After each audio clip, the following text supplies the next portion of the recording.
सुरुवातीला आम्ही कांदा लागवडीनंतर 20 दिवसांनी पहिली फवारणी केली ती ग्रो नायट्रोकिन आणि PPFची.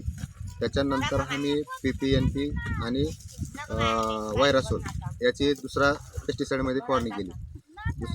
याच्या 2 फवारणी झाल्यानंतर सेकंड फवारणीमध्ये ब्लूम नायट्रोकिन आणि PPFची आणि सेकंड फवारणी केली ब्लूम आणि फ्रुटर आणि तिसरी फवारणी जी केलेली आहे ती ब्लूम आणि 0050.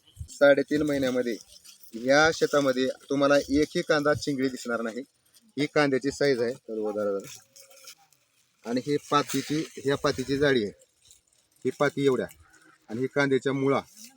तर समान तुम्हाला सर्व सरसकट कांदा या प्रकारचा दिसेल.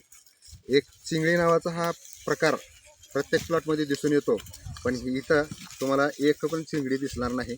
सर्व समान साईज, सर्वात जास्तीत जास्त मोठी साईज. तर तुम्ही आतापर्यंत एवढे पोते भरलेत, त्याच्यामध्ये तुम्ही चिंगळीचं पोतं कोणतं भरलं का आतापर्यंत?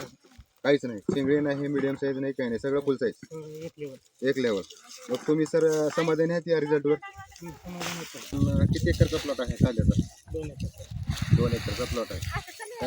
20 नोव्हेंबर 2025ला याची लागवड झालेली आहे. आज तारीख आहे 5 मार्च 2026. म्हणजे साधारणतः 3.5 पावणे 4 महिन्याचा हा कांदा झालेला आहे.